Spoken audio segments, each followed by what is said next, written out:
Et donc, on y trouve toujours des choses extrêmement amusantes, donc je me propose ici de partager avec vous. Donc, en fait, je vais aborder les choses surtout sur le plan de la pharmacologie, parce que la pharmacologie, notamment clinique, chez l'homme. Donc, en premier, mes conflits d'intérêts, donc je n'en ai pas beaucoup, je suis relativement indépendant comme garçon. Donc, alors les anticorps thérapeutiques, là vous avez une vision, une photo de ce qu'était donc en fait les anticorps qui étaient mis sur le marché donc en mars 2015. Donc je suis désolé, je suis pas très à jour, mais vous voyez en fait ça a commencé par sortir en cancérologie, donc notamment dans les lymphomes, c'était les premiers anticorps. Puis vous aviez des anticorps également en rhumatologie, en gastro-entérologie pour traiter des maladies auto-immunes et des maladies inflammatoires chroniques. Mais vous en avez également en transplantation, en hémato, en infection, en ophtalmo, en allergo, etc. Puis il y a effectivement, donc je vais prendre l'exemple des anticorps anti-PCSK9, donc qui arrivent en cardiologie et en endocrinologie. Donc qu'est-ce que c'est qu'un anticorps thérapeutique? Un anticorps thérapeutique, la plupart d'entre eux sont des IgG, et notamment des IgG1. Donc ici, vous avez un schéma d'IgG, donc en fait, ce sont des anticorps humains tout à fait classiques, donc avec une portion Fc, donc qui est impliquée dans la fixation de l'anticorps aux fonctions effectrices, notamment aux cellules effectrices du système immunitaire, également du complément. Vous avez également donc, la portion Fab, donc, qui est impliquée dans la reconnaissance de l'anticorps vis-à-vis de son antigène, avec en particulier donc, les régions hypervariables qui vont reconnaître, et c'est là que c'est très important, l'antigène avec une très grande affinité et une très très grande spécificité. Et au niveau de la portion Fc, comme je vous disais, donc, une fois que l'anticorps a fixé sa cible, l'anticorps va recruter donc d'une part les effecteurs du système immunitaire, donc en fait notamment les cellules immunocompétentes qui sont porteuses des Fc gamma récepteurs, donc des récepteurs de la portion Fc des IgG, et également donc la fonction C1q du complément. Donc là en fait l'anticorps va recruter les effecteurs du système immunitaire pour aller détruire la cible antigénique. Et vous avez également dans la portion Fc une zone qui va se fixer un récepteur qui s'appelle le FcRn, qui va être très impliqué dans la pharmacocinétique très particulière des anticorps thérapeutiques par rapport aux molécules chimiques. Donc en fait, un anticorps thérapeutique, son mécanisme d'action au premier degré, c'est très simple, il va se fixer sur sa cible. Mais après, les mécanismes d'action peuvent être très différents selon le type de cible auquel nous avons affaire. Donc vous allez avoir des anticorps thérapeutiques qui vont par exemple aller se fixer au niveau d'un récepteur, aller bloquer un récepteur, ce qui fait qu'il va faire de l'antagonisme compétitif très classique. Donc ça, c'est le cas de certains anticorps utilisés en cancer, notamment. Vous avez également donc, des anticorps qui vont aller se fixer sur des récepteurs, mais qui vont induire en fait une down-regulation des récepteurs, qui vont diminuer leur expression. Vous en avez certains qui vont se fixer, qui vont directement activer un signal. Donc en fait, il y en a certains donc là, on ne bloque rien, on induit un signal. Vous en avez certains notamment qui vont porter en eux un composé toxique et en fait qui vont permettre d'aller déposer un composé toxique directement au niveau du type cellulaire qu'on veut. Il y a une certaine époque, j'appelais ça les anticorps avec ceinture d'explosifs, mais aujourd'hui, il faut un peu éviter ce terme, paraît-il. Mais ce qui va nous intéresser ici particulièrement, ça va être les anticorps qui vont pouvoir aller neutraliser un ligand endogène. Donc en fait, vous avez un ligand qui est circulant, qui est soluble, et l'anticorps va aller se fixer sur ce ligand et empêcher le ligand d'aller se fixer sur son récepteur. Là, on est en fait dans l'antagonisme non compétitif. Et c'est l'exemple qu'on va aborder aujourd'hui quand je vais vous parler des anticorps anti-PCSK9. C'est-à-dire que la protéine PCSK9 est circulante. Donc quand l'anticorps se fixe sur la protéine PCSK9, la protéine PCSK9 ne peut plus aller se fixer sur le récepteur DLDL, ce qui fait que le récepteur DLDL est recyclé, donc ça augmente son expression, donc ça va augmenter la clairance des LDL, et donc ça va diminuer leur concentration. Voilà. Alors en fait, les anticorps thérapeutiques, souvent, quand on ne connaît pas bien, on fait le raisonnement suivant, on se dit, mais comme la cible, elle est parfaitement déterminée, on sait exactement où ça va, on se dit, finalement, il n'y aura aucune variabilité, tout le monde va réagir de la même façon. Eh bien non, en fait, ce n'est pas ce qui se passe. Malgré une grande spécificité de cible, l'anticorps va exactement où on veut, il peut y avoir une très grande variabilité de la réponse clinique. Ça, c'est un exemple que j'aime bien, qui commence à être un peu ancien, ça concerne en fait le rituximab, qui est un anticorps anti-CD20. Donc le CD20, il est exprimé à la surface des lymphocytes B. Et en fait, il est utilisé dans les lymphomes non-hodgkiniens, notamment à cellules B. Donc ici, vous avez donc l'anticorps qui va se fixer spécifiquement à la cellule CD20+, donc au lymphocyte B. Mais alors, regardez ici ce qui se passe en clinique. Vous avez ici, en fait, pour les patients, la réduction de la taille de la lésion. Et en fait, on s'aperçoit que, effectivement, vous avez des patients dont la lésion régresse complètement, mais vous avez tous les stades, vous avez même des patients dont la tumeur ne régresse pas et certains pour lesquels la tumeur continue de progresser. Donc, malgré cette grande spécificité de cible, on a une grande variabilité de l'efficacité. Alors, comment est-ce qu'on peut l'expliquer ? En fait, en pharmacologie, on aime bien décortiquer les choses. C'est-à-dire que la variabilité de l'effet, on va en fait la décomposer, on va étudier la variété de la relation dose, concentration, effet. Et on va même encore décomposer cette relation en relation dose-concentration, d'une part, c'est la pharmacocinétique, et en relation concentration-effet, d'autre part, donc la pharmacocinétique, pharmacodynamique. Alors, cette relation, donc, elle est très simple, elle peut convenir à tous les médicaments, mais on va légèrement la complexifier pour les anticorps thérapeutiques. C'est-à-dire que l'anticorps thérapeutique, donc, on l'administre, il se retrouve dans le sang, il va atteindre la cible antigénique, qui peut être une tumeur ou alors des éléments circulants. Et en fait, le fait de cibler cette masse antigénique va faire qu'on va agir sur l'activité de la maladie. Donc l'anticorps va provoquer l'élimination de la masse antigénique, ce qui fait que la maladie va régresser. Donc imaginez, on prend un anticorps anti-PCSK9 qui s'appelle l'évolucumab. Si on veut, donc la masse antigénique, donc c'est sa cible, c'est la protéine PCSK9, et on va considérer que l'activité ici, ça va être la concentration de LDL cholestérol.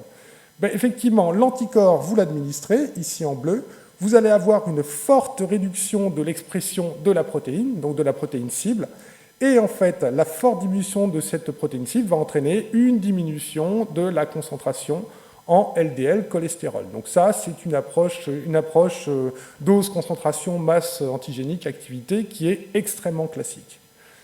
Donc en fait, si on veut faire si on veut regarder brièvement à quoi ressemble la pharmacocinétique des anticorps, en fait, vous en avez de plus en plus qui sont administrés par voie sous-cutanée, parce que c'est au moins le patient n'a pas besoin de venir à l'hôpital, les injections peuvent être faites à domicile, même si ça présente des inconvénients. Donc en fait, l'absorption, elle est souvent lente. C'est-à-dire que là, pour les médicaments, souvent, on administre tous les jours, on a des pharmacocinétiques courtes. Là, pour les anticorps, comme dirait l'autre, les jours s'étendent comme des semaines, si vous voulez. C'est-à-dire qu'on va avoir tout qui va être lent. L'absorption va être lente, la distribution va être lente, et l'élimination va être lente. Donc, en fait, pour l'absorption, elle va être lente et variable. Vous allez avoir un Tmax qui va être de l'ordre de 2 à 10 jours. Vous voyez, on est très variable d'un patient à l'autre. On peut l'accélérer en ajoutant dans les formes galéniques en fait, de la hyaluronidase, qui permet d'augmenter la pénétration cutanée. Donc ça passe par des mécanismes qu'on ne connaît pas très très bien encore, par drainage lymphatique, par mouvement de convection, mais peu importe ici. Donc en fait pour la distribution elle est essentiellement active. Ça fait intervenir le récepteur FcRn, dont je vais vous parler dans les quelques diapos suivantes. Quant à l'élimination, il y a 3 voies principales d'élimination. Vous allez avoir d'une part une élimination qui va être endogène, non spécifique, qui va être médiée donc, par ce fameux récepteur FcRn. Donc là, on est dans des choses naturelles. C'est par cette voie naturelle que l'organisme élimine les IgG et en particulier les protéines en général. Vous allez avoir également une élimination qui va être entre guillemets pathologique, puisqu'en fait, il y a certains patients qui s'immunisent contre leur anticorps thérapeutique, donc il va y avoir une accélération dans ce cas de l'élimination. Et on va voir également que les anticorps thérapeutiques, donc rappelez-vous, à fixation, forte affinité, forte spécificité, donc en fait, la quantité de cible antigénique va influencer la vitesse d'élimination des anticorps thérapeutiques. Et c'est des choses auxquelles il faut faire parfois attention pour certains anticorps. Et contrairement à beaucoup de molécules chimiques, le métabolisme et l'excrétion rénale, donc les cytochromes P450, tout ça, vous pouvez complètement oublier, ça n'existe pas pour les anticorps thérapeutiques. Ça permet de s'affranchir de pas mal de problèmes de variabilité pharmacocinétique. Donc, là, on va regarder un petit peu la pharmacocinétique par rapport à d'autres médicaments que vous êtes susceptibles de connaître. Si on prend la rosuvastatine, par exemple, vous avez une cinétique qui est relativement courte, avec une demi-vie d'élimination de 2,5 jours. Donc là, c'est l'exemple, j'allais dire, court. Et on va prendre un exemple extrême dans l'autre sens, qui est, par exemple, l'amiodarone, où là, vous avez une demi-vie d'élimination qui est extrêmement longue, qui est de l'ordre de 57 jours. En fait, les anticorps thérapeutiques, ils vont être un petit peu entre ces deux extrêmes. Donc vous allez avoir des demi-vies qui vont être de l'ordre de 3 semaines, et en fait, ce qui va conditionner des administrations qui sont quand même relativement rares. On va administrer les anticorps soit tous les 2 mois pour certains, tous les mois, tous les 15 jours. Bon, ça dépend des anticorps, ça dépend des pathologies, ça dépend des patients. Alors, pourquoi est-ce que la demi-vie des anticorps est si longue ? Vous avez ce fameux récepteur FcRn, donc R comme récepteur, Fc comme portion Fc et N comme néonates, parce qu'il a été décrit pour la première fois il y a un certain temps en fait, chez les souriceaux nouveau-nés. Et en fait, ils ont montré en fait, que c'est comme ça que les IgG passaient la barrière placentaire, notamment. Donc en fait, ici, vous avez une cellule endothéliale, mais c'est exprimé dans tous les types cellulaires. Vous avez ici les IgG qui sont endocytés. L'endocytose, en fait, quand l'endocytose se produit, le pH diminue dans les vésicules d'endocytose. Donc le pH diminue, l'affinité de l'anticorps vis-à-vis du FcRn va augmenter. Et les anticorps qui sont fixés sur le FcRn vont être protégés de la dégradation au niveau des lysosomes. Et ils vont être soit, donc le FcRn permet soit un transport bidirectionnel, soit en fait un recyclage des IgG dans le sérum. Donc en fait, vous avez un recyclage qui est permanent, qui est responsable de l'augmentation de la demi-vie des anticorps thérapeutiques. Alors, vous avez dit, il y a une grande variabilité d'effets. La première chose qui explique la variabilité d'effets, c'est la variabilité de la pharmacocinétique. Vous avez pas mal de facteurs qui influencent la pharmacocinétique des anticorps, comme par exemple le poids. En fait, pour la plupart des anticorps thérapeutiques, on s'aperçoit que plus le poids corporel, ou alors n'importe quelle mesure corporelle, comme par exemple comme la BSA, par exemple, plus le poids ou la BSA est élevé, plus en fait l'exposition va être faible pour une même dose. Donc en fait, ce qui va faire que, notamment tous les anciens anticorps, pour les anciens anticorps, la posologie était rapportée au poids, parce que une dose rapportée au poids permet de s'affranchir au moins de la variabilité pharmacocinétique liée au poids. Donc en fait, je ne dis pas ici qu'il faut forcément administrer par rapport au poids, mais il faut savoir qu'il existe ce facteur de variabilité. Et si vous avez une dose fixe qui ne dépend pas du poids, on peut avoir des problèmes au niveau notamment pour les patients qui ont des poids extrêmes, soit très lourds, soit très légers. On peut avoir des problèmes pour les extrêmes. Alors, je vous avais dit tout à l'heure que donc un facteur de variabilité, une voie d'élimination des anticorps thérapeutiques était l'immunisation. Les IgG, ce sont les anticorps thérapeutiques sont des protéines étrangères. On essaie de faire en sorte qu'elles ressemblent le plus possible à l'homme, mais il y a toujours des petites différences qui peuvent expliquer que les patients peuvent s'immuniser contre leur anticorps thérapeutique. Et en fait, il y a donc pour les anticorps qui sont dits anti-TNF-alpha, donc en fait, c'est des médicaments qui sont utilisés pour traiter les pathologies inflammatoires chroniques. TNF-alpha, c'est une plaque tournante de l'inflammation. En fait, il s'était aperçu que qu'il y avait des patients qui avaient des échecs secondaires, c'est-à-dire des patients qui tout à coup perdaient, l'anticorps semblait perdre de cette efficacité. Vous voyez, effectivement, puis on s'est aperçu rapidement qu'il y avait pas mal de patients qui faisaient des échecs secondaires, en fait, qui s'étaient immunisés contre leur traitement. Vous voyez ici, par exemple, effectivement, vous avez beaucoup plus de non-répondeurs chez les patients qui ont des anticorps anti-infliximab que chez les patients qui n'ont pas ces anticorps. Mais en fait, on s'est aperçu que c'était en fait les anticorps induits, donc les anticorps anti-infliximab, entraînaient une chute brutale des concentrations d'infliximab, que les patients qui étaient immunisés avaient des concentrations qui étaient effondrées par rapport aux patients qui n'étaient pas immunisés. Donc en fait, les anticorps thérapeutiques semblent produire une sous-exposition des patients qui permet d'expliquer en fait les échecs secondaires. Et en fait, si on creuse un petit peu plus loin en termes de pharmacocinétique, on s'aperçoit que chez les patients qui sont immunisés, vous avez une clairance de l'anticorps qui est bien supérieure, qui peut augmenter, qui peut être 3 à 4 fois, voire même plus dans certains cas, supérieure aux patients qui ne s'immunisent pas. Donc, ce qui fait que votre demi-vie d'élimination va s'effondrer quand vous êtes immunisé par rapport à des patients qui, eux, ne se seraient pas immunisés. Alors, si on prend le cas des anti-TNF-alpha, c'est un exemple extrême. En plus, vous administrez des anti-TNF-alpha chez les patients qui ont des pathologies inflammatoires, auto-immunes, donc ils sont très susceptibles de s'immuniser. Vous pouvez avoir, selon les études et selon les produits, de 10 à 80% des patients qui s'immunisent contre leurs biomédicaments. Donc, en fait, on s'est aperçu assez rapidement que le risque d'immunisation est plus faible si, en fait, on augmente, si on fait des administrations de fortes doses d'anticorps. Ça peut paraître paradoxal, mais en fait, c'est le phénomène de tolérance. Ici, on fait des administrations régulières de doses suffisamment élevées, et si on co-administre un traitement immunosuppresseur, comme par exemple du méthotrexate. Donc on va avoir tendance, le plus possible, chez les patients atteints de pathologies auto-immunes, à donner, en plus de l'anticorps thérapeutique, du méthotrexate. Sinon, il a été démontré aujourd'hui que quand on n'a pas de méthotrexate, on a plus de chances de s'immuniser. Donc on va faire attention aux doses trop faibles, car doses trop faibles entraînent concentration qui risque d'être faible, et donc augmentation du risque d'immunisation. On va éviter les schémas à la demande, ça se faisait encore il y a 10 ans, mais ça ne se fait plus du tout aujourd'hui. Et attention aux cas de reprise après l'arrêt, notamment par exemple chez les femmes enceintes qui arrêtent leur traitement anti-TNF-alpha. Il y a toujours un petit risque de développer une immunisation quand on reprend le traitement. Alors, Il y a également un autre facteur de variabilité qui peut être plus ou moins important selon les anticorps. C'est en fait, ça va être l'influence de la masse antigénique. Donc rappelez-vous, vous administrez le médicament qui va se fixer avec une grande affinité à la cible antigénique. Donc en fait, plus la quantité de cible antigénique va être élevée, plus vous allez avoir une grande quantité d'anticorps qui va se fixer. Et en fait, il va y avoir élimination des complexes antigènes-anticorps par l'organisme. Et donc, plus la quantité d'antigène est élevée, plus la fixation de l'anticorps va être élevée, donc plus l'élimination de l'anticorps via donc, la masse antigénique va être élevée. Donc en fait, plus votre masse antigénique est élevée, plus la vitesse d'élimination va être élevée. Ici, donc en fait, c'est ce qu'on appelle le phénomène de clairance médiée par la cible.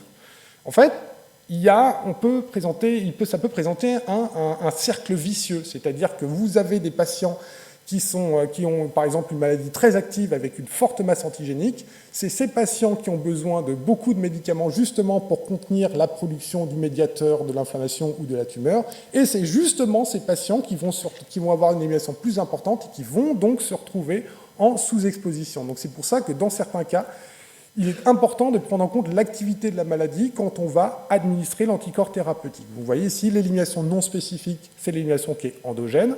Et l'élimination spécifique, c'est cette élimination qui est médiée par la cible. Plus la quantité de cible est élevée, donc plus l'élimination spécifique est élevée, donc plus l'élimination totale est élevée. Alors, on le retrouve également dans les cancers, c'est-à-dire qu'on s'est aperçu que pour beaucoup d'anticorps thérapeutiques administrés dans les cancers, ici c'est l'exemple d'un anticorps qui s'appelle le trastuzumab, administré dans le cancer du sein, on s'aperçoit que plus les patientes ont une tumeur qui est de fort volume, plus elles vont être sous-exposées. Donc on a clairement ici un mécanisme d'élimination qui est médié par la cible. Alors, comment est-ce qu'on le voit en fait? Alors ici, vous avez en bleu, vous avez la pharmacocinétique, donc hypothétique d'un anticorps, ce sont des simulations mathématiques, et vous avez en rouge la quantité de cible. Donc ce que vous avez, c'est que vous administrez votre anticorps, ça provoque l'élimination de la cible, mais l'organisme, il continue à produire la cible. Et à un moment donné, il n'y a plus assez d'anticorps pour contenir la production de la cible, donc la cible va réaugmenter, donc la clairance médiée par la cible va augmenter, donc la clairance totale va augmenter, et on va avoir effectivement une diminution plus rapide des anticorps quand la quantité de cible va réaugmenter. Alors souvent on me dit mais c'est une vue de l'esprit ton truc parce que c'est des mathématiques. Alors c'est vrai qu'il y a des équations compliquées pour décrire ça, je ne vous les montre pas parce qu'elles donnent mal à la tête. Mais non, en fait, ce n'est pas une vue de l'esprit. Ici, vous avez un anticorps qui s'appelle l'omalizumab, qui est un anti-IgE, qui est utilisé notamment dans l'asthme sévère allergique. Et bien, vous voyez ici, quand on administre le médicament, les IgE libres en fait, vont diminuer, puis elles vont réaugmenter. Et en fait, quand on arrête de donner le traitement, effectivement, vous avez une réaugmentation de la quantité d'IgE libres, c'est-à-dire non fixée à l'omalizumab, et on va voir cette augmentation de l'élimination qui est concomitante en fait à la réaugmentation de la cible. Et ça peut être important pour certains anticorps. Effectivement, ici vous avez l'exemple de certains anticorps, donc l'omalizumab, un efalizumab qui a été retiré du marché, mais ici vous avez un anticorps qui s'appelle le cetuximab, anticancéreux. Ici vous voyez dans cette étude, vous avez un patient qui pour une raison ou pour une autre avait loupé son injection. Il avait peut-être un effet indésirable ou je ne sais pas quoi, mais vous voyez effectivement cette augmentation de la clairance. Et en fait dans cette étude on s'était aperçu, même si ce n'était pas significatif, que plus vous aviez des oublis de perfusion, des perfusions qui sautaient pour une raison ou pour une autre, plus vous aviez un risque que le patient rechute de sa maladie. Donc en fait, ça nous a conduit à nous rendre compte du fait qu'il fallait faire en sorte de maintenir le patient en fait, en dehors de cette zone de non-linéarité. Donc en fait, l'idée, c'est de maintenir l'anticorps toujours en excès stoichiométrique par rapport à la cible antigénique, de manière à éviter un échappement thérapeutique lié à une sous-exposition. Ça veut dire qu'il faut faire attention. L'idéal, ce serait de prescrire en dose par unité de masse antigénique. C'est ce qui est fait avec le l'omalizumab. Ils le prescrivent par rapport à la concentration initiale d'IgE libre. Et également, dans certains cas, d'éviter de trop espacer les doses. Sinon, effectivement, donc là, c'est ce qui est proposé pour le l'omalizumab. Ils proposent, donc c'est Novartis, je n'ai pas de royalties chez eux, c'est juste que c'est le seul exemple que je connaisse où on prescrit par rapport à la quantité de masse antigénique. Donc effectivement, on s'aperçoit que des administrations suffisamment régulières permettent de contenir complètement, de contenir la quantité de masse antigénique. Alors effectivement, si on s'intéresse aux anticorps anti-PCSK9, il se trouve que, du moins en théorie, on a ce phénomène d'élimination qui est médié par la cible. Elle a été quantifiée par les études, même si les études sont très difficiles à obtenir. Disons que j'ai pu obtenir quelques infos qui montrent effectivement qu'on a théoriquement cette clairance médiée par la cible, qu'on la voit et qu'on peut la quantifier. Alors, ici, vous avez ici une étude donc, sur l'evolocumab qui a montré effectivement, vous avez ici en fonction du temps, vous avez la diminution de la concentration de LDL cholestérol. Donc ce que vous allez avoir ici, c'est des administrations qui sont réalisées toutes les 2 semaines. Ici, ils ont également essayé d'administrer l'anticorps toutes les 4 semaines, et puis effectivement, on a des rebonds comme ça, qui n'expliquent pas du tout. C'est-à-dire qu'on va avoir une oscillation du LDL cholestérol. Alors, à quoi ça peut bien être dû, ces rebonds? Alors, j'ai réussi, donc, alors pour un autre anti-PCSK9 qui s'appelle l'alirocumab, j'ai réussi à obtenir des paramètres pharmacocinétiques et pharmacodynamiques donc en congrès, et en fait, j'ai pu simuler ce que va être la pharmacocinétique et la pharmacodynamique. Donc en fait, ici, vous avez un exemple. Donc, on peut faire énormément de simulations pour énormément de doses. En fait, ici, vous avez de l'alirocumab administré à la dose de 75 mg toutes les 14 semaines. Donc, vous voyez ici, en bleu, vous avez des oscillations qui sont plus courtes et plus rapides. Et ici, une administration de 150 mg tous les 28 jours, donc des oscillations qui sont plus lentes et plus amples. Mais théoriquement, vous avez la même quantité d'administration. Pardon, excusez-moi. Mais on s'aperçoit, vous voyez qu'effectivement, en termes de LDL cholestérol, ici en rose, donc on ne voit pas très bien, mais c'est grosso modo la même chose, mais effectivement, on va avoir un peu plus de rebond quand on administre l'anticorps toutes les 4 semaines. Mais bon, encore une fois, a priori, il n'y a pas de... Même si l'élimination, vous avez une élimination non linéaire liée à la cible, elle ne semble pas cliniquement pertinente. C'est-à-dire qu'aux doses habituellement administrées, on n'observe pas cette non-linéarité. Donc ça ne veut pas dire que là, on le voit à l'échelle d'une population, hein, on a vu des courbes moyennes, mais ça ne veut pas dire que pour des poids, des patients notamment qui seraient fortement sous-exposés, soit parce que forte expression de la cible ou des patients très lourds, vous pourriez, pour certains patients, l'observer. Donc là, ces anticorps ils sont administrés par voie sous-cutanée, donc avec une absorption qui est probablement lente et variable entre les individus. Il y a une dose fixe, il n'y a pas d'ajustement au poids ou par rapport au poids ou par rapport à l'antigène, donc ce qui peut entraîner une forte variabilité interindividuelle au niveau de la distribution et de l'élimination. Donc l'élimination non linéaire, a priori, n'est pas cliniquement pertinente. Mais alors, effectivement, y a-t-il une forte variabilité interindividuelle d'efficacité clinique? Alors effectivement, on montre des choses dans les articles, mais moi j'aime bien retourner à la source mathématique des choses. Ici à gauche, donc en fait ici ce que j'ai fait c'est que j'ai simulé donc à partir des données pharmacocinétiques, pharmacodynamiques qui ont été publiées.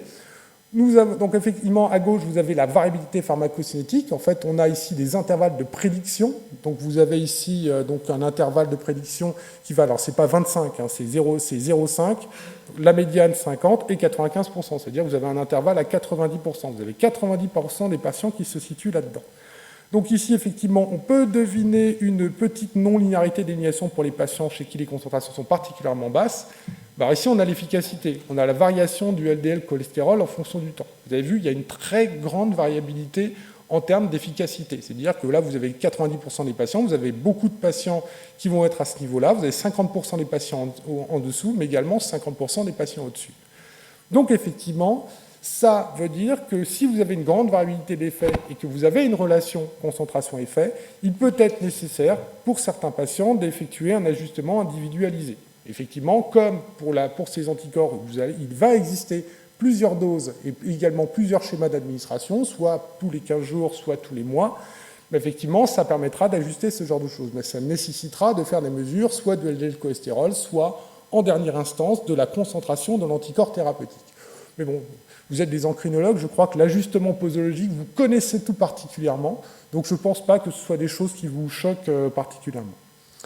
Très bien. Bah, écoutez, je vous remercie de votre attention. Si vous avez des questions, n'hésitez pas.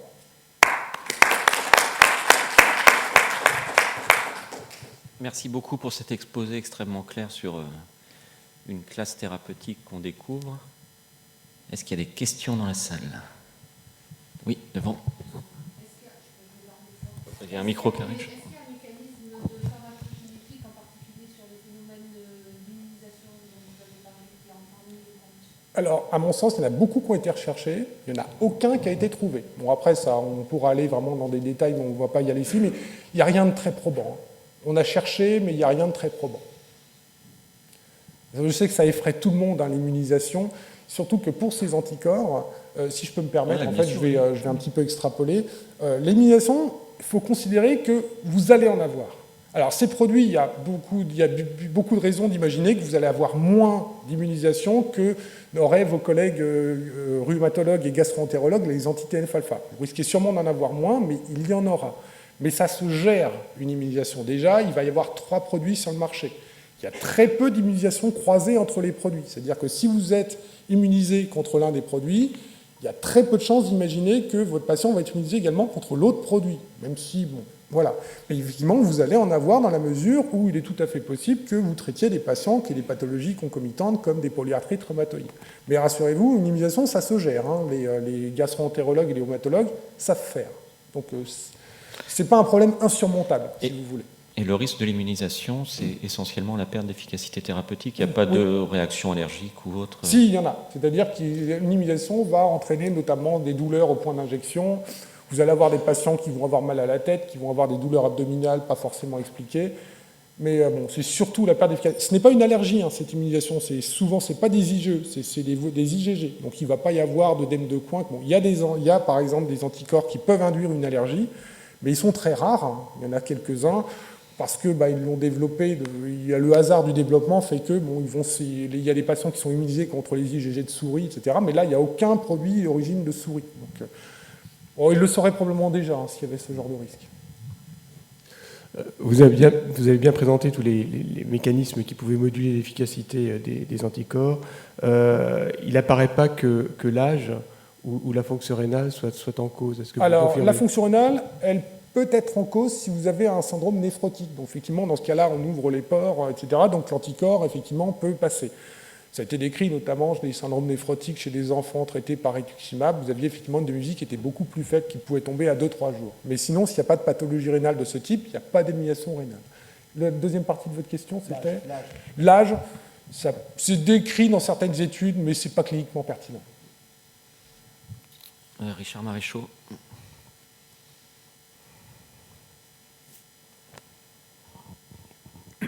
Vous avez beaucoup insisté sur le rôle de la masse antigénique, ouais. Mais pour PCSK9, finalement, on ne peut pas l'évaluer. Comment ça a été évalué. Oui, mais en pratique, quand vous prescrivez ce produit à un patient? Alors, en pratique, chez 95% des patients, c'est même pas la peine de le prendre en compte, si vous voulez. Par contre, vous allez avoir 5% des patients, soit qui vont être très lourds, soit qui vont avoir une forte expression de la protéine. Oui, ça peut poser des problèmes. Si je peux me permettre, la seule chose qu'on pourrait envisager, c'est de faire un dosage de PCSK9 circulant avant. Mais d'une part, c'est très variable, et c'est vrai qu'actuellement, dans tous les essais de phase 3 et autres, c'est relativement peu prédicteur de la réponse.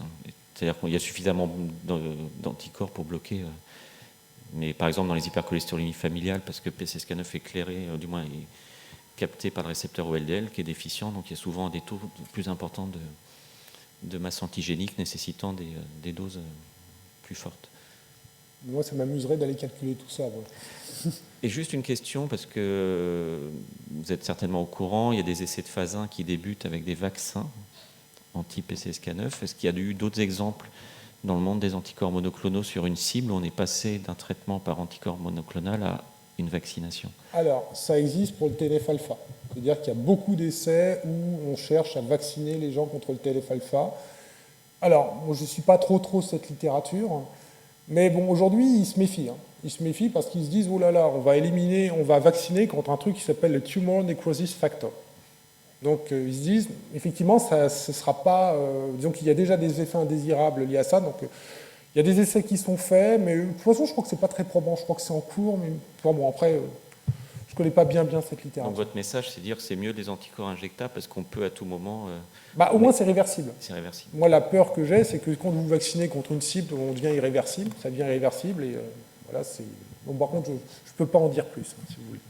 On peut imaginer que la problématique est différente quand on a une cible type PCSK9, où on sait qu'on peut avoir une mutation inactivatrice qui sera plutôt bénéficiaire sur le plan cardiovasculaire, plutôt que le TNF, qui est quand même une protéine ubiquitaire, avec plusieurs rôles, où là, en effet, on peut avoir une certaine crainte à l'inhiber complètement. Ah, probablement. Très bien, merci encore.